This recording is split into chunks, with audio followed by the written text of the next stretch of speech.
y hemos invitado a Rafael Hernández Cotasec. Él es director general del INDUT. Él empezó con la ruta a las 11 y está recién, pues son las 6:31, recién concluyendo todo este recorrido. Rafael Hernández, ¿cómo estás? Aparte de desvelado, bienvenido. Hola José Luis, bien contento de estar contigo, con tu auditorio, para platicar un poco, como bien lo dices, de este primer corte de caja que tenemos al día de hoy. A ver, ¿cómo les fue? ¿Cómo empezó todo? Fíjate que estamos muy contentos porque empezamos a identificar algunos patrones, por así decirlos, en cuanto al movimiento de la gente. Tuvimos un movimiento muy marcado de horarios. Por ejemplo, tuvimos entre las 11:30 de la noche y la 1:30 nuestro mayor movimiento. Luego prácticamente de 2:30 a 4 de la mañana una tranquilidad y una paz total. Y a partir de las 4 de la mañana se vuelve a empezar a reactivar, ¿no? Entonces vemos cómo la gente prácticamente se está moviendo del norte al centro y del centro al sur. Es decir, las unidades que van del centro hacia el norte salen con muy poco aforo o prácticamente nulo, y las que regresan del sur al centro pues también. Entonces eso nos ayuda para futuro ir ajustando un poco las frecuencias o incluso las mismas rutas, ¿no? De acuerdo. Entonces las horas muertas serían entre 2 y 4 de la mañana. Como de 2:30 a 4 de la mañana es cuando menor población tuvimos. Las rutas, decías, entonces las del norte hacia el centro y luego del centro hacia el sur son las que mayor movimiento registran. Evidentemente los trabajadores están volviendo a su casa. Así es, registramos un movimiento alto, por ejemplo, de la ruta de Harbor, de la Isla y de las Américas, que son las que toman las principales avenidas, la 60 Norte, Prolongación Montejo, García Lavín, también la de Cholul, ¿no? y Poniente Plazas, que viene por Avenida Yucatán. Llegan al centro, prácticamente ahí hacen un transbordo. Ahí van llenas. Es correcto, bajan y de ahí se salen hacia las colonias, principalmente Juan Pablo II, hacia Cielo Alto, 60 Sur, hacia Humán y hacia Canacín. Así es como fue el comportamiento del día de hoy. Tuvimos cerca de 4,800 viajes durante la noche. Ese es nuestro primer corte para este primer día. ¿Promedio de ocupación? Pues estamos hablando de unas 370 personas promedio, ¿no? Por ruta. Obviamente tuvimos rutas que llegamos a pasar las 500 personas y tuvimos rutas que tuvimos menos de 200 personas durante toda la noche. Y pues eso también a nosotros nos ayuda mucho para poder ajustar el número de unidades. Tuvimos rutas que pusimos más unidades de las que por lo visto, es muy temprano para sacar conclusiones. Sí. Lo más seguro es que dejaremos todo el primer mes gratuito justamente operando así como estamos para poder identificar las mejoras, y a partir de ahí pues iremos ajustando. ¿Qué te arrojan los datos, las estadísticas? Tú eres mucho de números, de ir viendo comportamientos y demás. ¿Quiénes son los que más utilizan la ruta?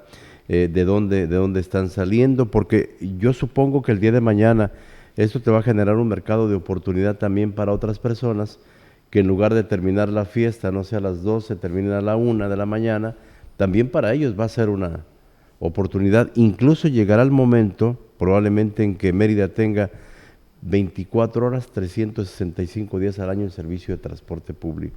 Pues a eso aspiramos, José Luis, y sí, como bien lo comentas, en este momento prácticamente el movimiento fue de trabajadores.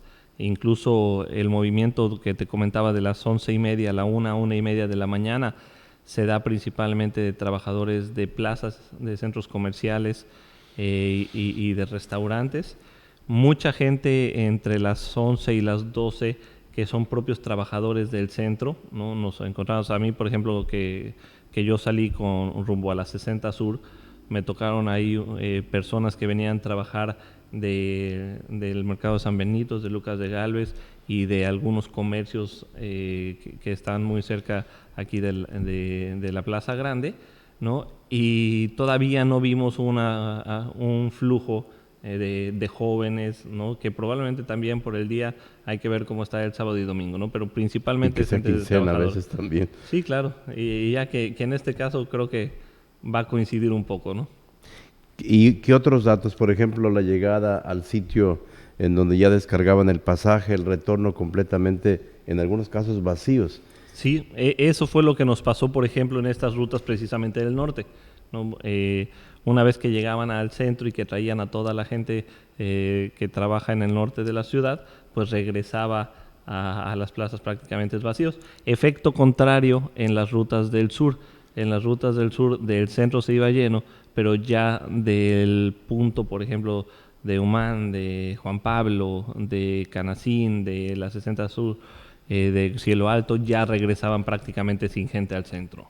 Me llama mucho la atención de que me comentes que 2 horas son prácticamente las que están muertas, podríamos decir, pero el resto se está generando un movimiento interesante, digo, para hacer la primera noche. Sí, al final... Porque si a las 4 de la mañana me comentas que ya está todo de nuevo volviendo casi a la normalidad, entonces ahí tienes una muy, muy buena hora también de movimiento para que se generen ingresos para los que están haciendo este recorrido. Sí, completamente. Y como bien lo mencionas, ahí tuvimos 1 hora y media. Fíjate que yo esperaba un poco más de gente a esa hora porque hay muchos negocios que cierran a las 2 de la mañana. Entonces nosotros esperábamos un flujo de gente entre las 3 y 4 de la mañana de los negocios que cierran a las 2. No fue así, pero también sabemos de que pues esto nos va a tardar meses. Es una realidad en que la gente lo conozca por completo y la única manera en que esto se pueda ir generando la confianza es que la unidad salgan puntuales y estén circulando de manera constante, lo que es desde las 11 hasta las 5 de la mañana, ¿no? Dice José Luis, Santa Isabel, rebasado el transporte público, minibús, combis, pocas unidades y mucho aforo por las clases presenciales. Ese es otro tema que tenemos que mejorar, ¿no? El tema es una realidad, José Luis, el tema de que después de la pandemia no se han ajustado el número de unidades que tendrían que estar operando en cada una de las rutas. Afortunadamente ya contamos con el mecanismo legal. Bueno, ya fue aprobado en el Congreso, como fue una reforma constitucional, necesitamos la mitad más uno de los cabildos de Yucatán para que se pueda publicar la ley, y con base en esta información nosotros ya poder tener la posibilidad de ajustar unidades por rutas. Hay rutas, José Luis, que se dieron, te pongo un ejemplo, 15 unidades para esa ruta y esa ruta ya tiene 20 años. Entonces imagínate cómo ha crecido la ciudad en 20 años, que con evidentemente ese número de unidades no se puede cubrir. El nuevo esquema de pago por kilómetro ya nos permite hacer eso. O colonias antiguas donde la gente sale a trabajar un poco más tarde, se van esos camiones para servir a Santa Isabel, por ejemplo, ¿no? Así es, así es. Dice, buen día, soy Felipe, ¿con cuánto tiempo va entre combi y combi o entre ruta y ruta? Estamos entre los 20 y 30 minutos de espera en las rutas, de ahí que le sugeríamos a gran parte de la población que bajara la aplicación de Vaivén. En esa aplicación tú pones, hay un signo de una luna haciendo referencia a las rutas nocturnas, le das clic y seleccionas tu ruta, pero estamos entre 20 y 30 minutos de espera. Dice, buenos días, José Luis, qué bueno que ya llegó el transporte nocturno a Mérida y que Rafael sale a dar sus rondines. Dice, es el único que ha dado el ejemplo y que vea cómo está el movimiento y que además revise estadísticas y vaya haciendo ajustes. Johnny dice, hace falta rutas para los héroes. Son camiones muy, muy viejos. Sí, dice su reporte. Y digo, ahí en el tema de los héroes también considerar que por ahí cuando llegue en operación el YETRAM va a ser el flujo principal prácticamente de los héroes a la plancha. Estará el flujo del oriente, ¿no? Sí, totalmente. 6:40, entonces, bueno, ya funcionando esta ruta nocturna. Son 13, me decías. Son 13 rutas, ruta periférico, circuito metropolitano, circuito poniente plazas, que son los que ya conoce la gente, nada más que se están dando con unidades tipo van, con excepción de periférico, que sí se da con el autobús normal. Y tenemos otras 10 rutas que son las que van a Canacín, a Cholula, a Francisco Montejo, a Juan Pablo, a Cauquel, a la 60 Sur, a todo lo que es Avenida Itzáes, Humán, ¿no? Las Américas, que ya se dan con esto, y que el parador está aquí en la calle 58 por 57 y 59, a espaldas del Palacio de la Música. Entonces también la ruta Vaivén Periférico está siendo nocturna. Sí, la ruta Vaivén Periférico está siendo nocturna, incluso esa, por ejemplo, de manera particular no para un solo momento, ¿no? En estos días, desde miércoles hasta domingo, pues se da el servicio las 24 horas, ¿no? Perfecto, es la que te sirve de enlace para cualquier punto de la ciudad. Pues por ejemplo, ayer que fui hacia Cauquel me encontré a un par de chavitos que venían saliendo de trabajar de Altabrisa, y lo que ellos hicieron fue tomar ruta periférico ahí de Altabrisa hacia Cauquel, se bajaron en Cauquel y de ahí tomaron esta ruta nocturna, ¿no? Dice, Colonia Nueva Cuculcán no tiene ruta de transporte, hay que caminar 8 esquinas para tomar camión de Canacín a Santa Isabel. Para tomarlo en cuenta, gracias, dice, un gusto escucharles. Un punto de inflexión entre el antes y el después del transporte público, gracias al sistema integrado Vaivén. Dice, felicidades a Rafael Hernández y al INDUT por atreverse a dar este paso. Javier Becerril, economista de la Universidad Autónoma de Yucatán. La ruta 21, un caos, camiones viejos e insuficientes. Por favor que tomen nota, me dice en el reporte Mané. Es la de Chuburná 21. Dice, saludos y gracias, fraccionamiento Vergel 1, tardan 30 minutos para llegar al fraccionamiento. Dice, vamos a ver si también este ajuste funciona. Mucha gente está opinando con respecto a este tema del transporte público. Rafael Hernández Cotasec, él es el director del INDUT, y digo qué bueno porque finalmente es del interés colectivo que las cosas funcionen bien y que ustedes estén dando varios pasos al frente para que así ocurra, partiendo de esta ley que se acaba de aprobar en el Congreso del Estado, que les da a ustedes una mayor posibilidad de intervenir en distintas cosas que estaban demasiado rígidas. Por ejemplo, el tema de las concesiones, Rafael. Así es, José Luis, nos da la oportunidad de transitar hacia un pago por kilómetro, ¿no? Digo, para no ser muy técnico con el auditorio, ¿qué nos va a poder permitir? Pues meter los kilómetros que se tengan que recorrer. Por ejemplo, muchas de las quejas de las personas es, oye, faltan unidades, eso quiere decir faltan kilómetros. No ser tan rígidos en las rutas, la ciudad empieza a crecer, ¿no? Si tú vas a las Américas, a Ciudad Cauquel, a propio Humán, a los héroes, ¿no? Que los tanto héroes, demandan servicio. Es correcto, ¿no? Empieza a crecer y pues ahorita estamos en un sistema muy rígido donde la ruta te permite llegar hasta cierto punto y de regreso, ¿no? Me dices que hacían el trazado con un mapa físico, ¿no? Es correcto, te ponían pegado a la concesión el mapa físico y pues tú no te puedes salir de eso porque lo que te dicta tu concesión es hacer ese recorrido con solo 10 unidades, por ejemplo, ¿no? Entonces imaginemos hace 10 años cuando esa concesión se dio, cómo estaban los héroes, cómo estaban las Américas, cómo estaba Ciudad Cauquel, ¿no? Cómo estaba propio Humán, los nuevos fraccionamientos que se están realizando, pues te da una rigidez que con la ley de movilidad que se impulsó por parte del gobernador Mauricio Vila, pues ya nos permite tener esta flexibilidad para dar un mejor servicio. Entonces, la concesión ahora es por kilómetro recorrido. Así es. Es como un premio, ¿no? Así es. Al concesionario. ¿Cómo miras tú, por ejemplo, cuáles son las ventajas de un Yucatán o de una Mérida versus otras ciudades de la República en materia de transporte público, tomando en cuenta todo lo que comenta la gente de que faltan unidades, de que los camiones están muy viejos, de que la distancia entre uno y otro a veces es bastante considerable, horas pico, etcétera? Mira, en cuanto a las ventajas, sin duda alguna está el tema de la seguridad alrededor del transporte público.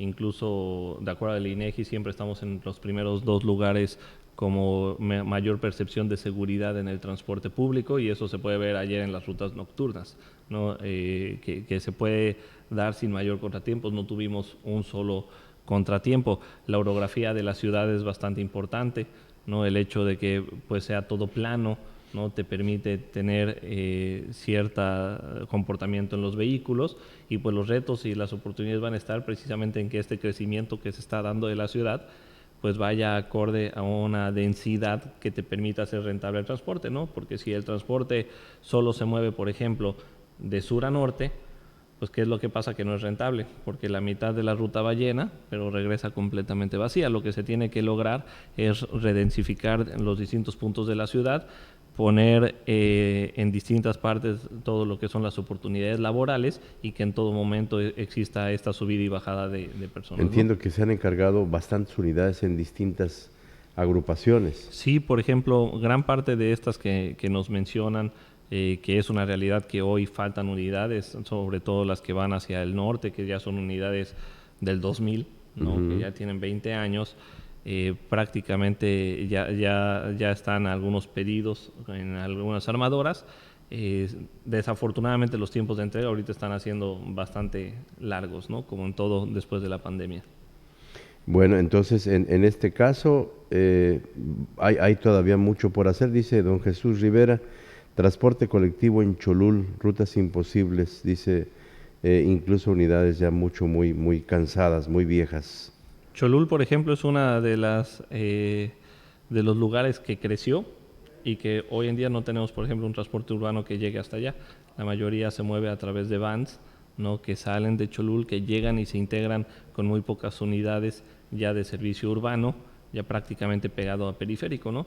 Es de las ventajas justamente que hablamos de esta flexibilidad, que ya vamos a poder mandar el transporte urbano hasta donde sea necesario. Hasta Cholul, dice. ¿Cuál es el IPQ, índice de pasajeros por kilómetro? Dice don René Flores. El IPK. El IPK, El ándale. IPK de la ciudad. Prácticamente traemos un promedio diario entre el 2.57 y el 2.60 y en particular para el día de ayer estuvimos alrededor del 0.7. En términos Quiere decir franciscanos, que se sube 7 personas por cada 10 kilómetros que avanza una ruta, ¿no? es bueno. No, nosotros para que una ruta pueda ser rentable por sí sola, por así decirlo, con la tarifa que hoy tenemos tendríamos que estar cercanos a 3. Todo lo que no sea eso es subsidio del gobierno del estado, por eso es que, pero lo sabíamos de esta manera, por eso es que el servicio nocturno no se da. Y esa diferencia de aquí que nos mandan esa pregunta bastante técnica, Ajá. es un subsidio por parte del gobierno del estado y el gobernador Mauricio Vila para que se pueda dar el servicio. Bueno, pues ahí estamos, dice el transporte, tarifa única y el aire acondicionado, dice doña María, en los nuevos camiones, así va a funcionar. San Camilo no hay transporte, dice saludos.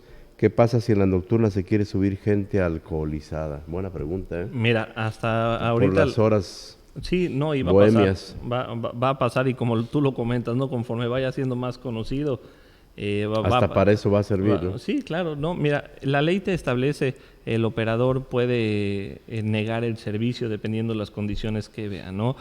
Como tal, si una persona va alcoholizada, no es objeto para que se le niegue el servicio a menos que esté generando algún desorden en la unidad. Depende más de la amabilidad que del grado de alcohol, pues. Pues sí, ¿no? Por así decirlo, ¿no? Y ahí ya están todos los protocolos muy claros con los operadores que se deberían de seguir en caso de que una persona en estado de ebriedad se suba y además esté generando algún problema. Que además ellos van en su cabina, es decir, ellos no interactúan con el pasaje porque es tarjeta el pago. Así es, en cuanto se empieza a cobrar es pago electrónico, el validador está en la parte de atrás y por temas también de seguridad del operador, las vans que se habilitaron no llevan pasaje en la puerta de adelante. Perfectamente. ¿Algún otro detalle que Pues se nos haya pasado preguntarte? Agradecerte el espacio para hacer este primer check. Estaremos diciéndole a la gente que si hay que ajustar cosas se van a ajustar, ¿no? Vamos a hacer un análisis este primer mes en cuanto al número de unidades, en cuanto a las frecuencias, en cuanto a las rutas mismas, los derroteros. Ayer mismo vimos un área de oportunidad en el derrotero de la 60 Sur, por ejemplo, ¿no? Entonces, Todo el corredor. Es correcto. Entonces, este tipo de cosas lo estaremos llevando a cabo en este primer mes que es gratuito y pues estaremos anunciando en los distintos medios, por eso es bien importante los espacios que nos da José Luis. Y bueno, y saludar a la gente que está haciendo el servicio, porque finalmente no son horas fáciles para trabajar. No son horas complicadas tanto para los operadores, que cabe señalar que son los que mejor actitud traen, ¿no? Porque al final de cuentas es un ingreso adicional para sus familias. Y pues también ahí tengo inspectores, tengo gente en el centro de control y monitoreo ya en las noches. O sea, este tipo de servicio es ampliar el servicio en toda la extensión de la palabra, ¿no? Desde la gente que está en campo hasta la gente que está viendo, por ejemplo, la aplicación o el centro de control y monitoreo. Y es curioso porque estas rutas le agregan también seguridad a la ciudad, ¿eh? Sí, claro. Hay un movimiento aparte de las patrullas y demás. Totalmente. Hay otros ojos vigilando la ciudad. Totalmente. Le dan vida a la ciudad y ahí vamos a ver con la Secretaría de Seguridad Pública, porque también poner cámaras enfrente de estas unidades durante la noche que se puedan conectar al C5, por ejemplo, son ojos en la ciudad. Ojos abiertos. Merly, falta transporte aquí del polígono 108, por favor, dice que nos apoyen con esto. Mario García Dice, están cobrando 8 pesos, no dan el cambio, das 10, te regresan 2. Mario García. Russell Salazar dice, saludos, qué bueno que estén comunicando a la ciudad y te manda también felicitar. Rafael Hernández Cotasec, muchas gracias por estar aquí. Gracias a ti, José Luis, por el espacio. ¿Cuántos votos faltan para que esta ley se convierta en ley? Ya tenemos afortunadamente 58 cabildos aprobadas. Prácticamente lo único que estamos esperando es que el acta se vaya al Congreso, y en cuanto el acta esté de todos los cabildos ya en el Congreso, ellos ya publicarán. Yo espero la siguiente semana ya esté publicada. Y bueno, ya conversaremos sobre el destino de los mototaxis, que es bien interesante lo que han planeado para ellos. Claro que sí, José Luis. Muchas gracias por estar aquí. Gracias a ti. Es Rafael Hernández Cotasec, director general del INDUT.